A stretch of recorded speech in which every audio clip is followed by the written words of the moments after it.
The young reporter grasped it and noted how strong the grip was. Once standing on the pier and grateful to be on a solid surface, Cook retrieved his leather portfolio from the boatman.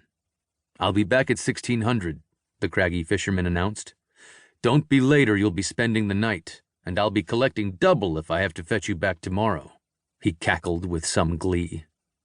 "Don't worry, I'll be here at 4 o'clock, Cook calculated from the nautical time reference. He was already dreading the return trip. "Name's Bickford," the older gentleman on the pier smiled. "John Bickford." The two shook hands. "I'm Sherwin Cook, from the Boston Evening Transcript. Pleasure to meet you, sir." "Well, Mr. Cook, let's get you out of the sun and have something cool to drink. Please follow me." Setting a brisk pace, Bickford escorted his guest down the pier and up a short rise to a tidy and pleasant-looking cottage overlooking the harbor. Neatly trimmed rose bushes framed the front porch, which accommodated a settee, a rocking chair, and 2 wicker chairs with cushions. "Please sit where you'd like, except the rocker. That's the chair I need for my bad back. Made some lemonade this morning. Care for a glass?" "Yes, please, that would be splendid." Bickford ducked through the screen door, which closed with a slam. Cook settled into one of the cushioned chairs and took out his handkerchief to wipe his brow. He was beginning to feel normal again, and his stomach was settling. The view from the porch was magnificent. It faced west, which ought to provide gorgeous sunsets on clear days.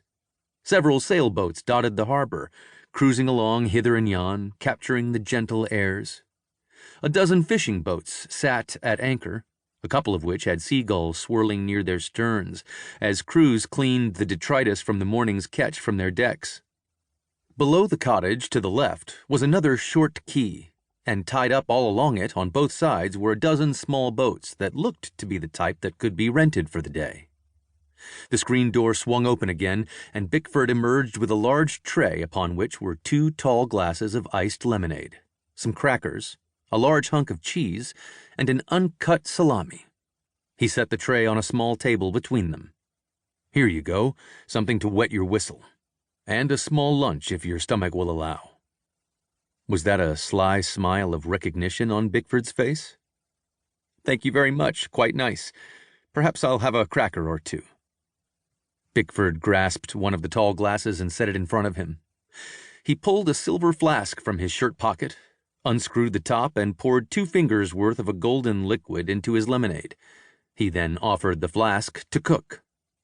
"Sun's over the yardarm somewhere," Bickford chuckled, using the sailor's universal excuse for being able to imbibe at any time of day. "No, thank you," Cook replied, his stomach flipping over. "I think I'll pass. For now." Bickford downed a generous swallow and began to rock. "So I understand you want to hear an old sailor's tales about the War of Northern Aggression, as our friends down south called it." "Yes, please. In particular about the Battle of Cherbourg. My editor wants a good story about that fight, your participation in it, and how you got your Medal of Honor."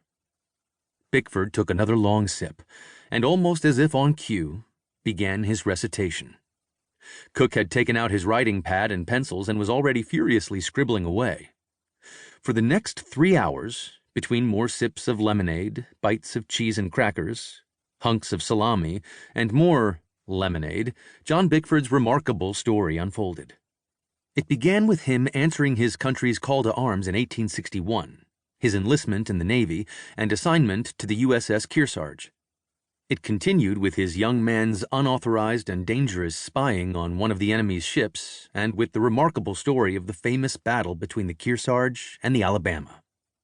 Cook learned, too, about Bickford's rapid rise through the ranks, his assignment to a blockade ship on the Cape Fear River after his Kearsarge tour, his debilitating malaria that forced him from the Navy, and his later life, including his work, marriage, rowdy Kearsarge reunions, and, sadly, his becoming a widower. As the sun sank a little lower and the clock moved toward 4 p.m., Bickford finally ran out of steam. Or maybe it was the lemonade. The old man pointed toward the harbor. "You see that string of boats tied up down there over yonder? That's my fleet. I'm the admiral of my own fleet," he guffawed, slapping his knee. "I rent the boats out. Sometimes I go, too, if they need a hand. Tell my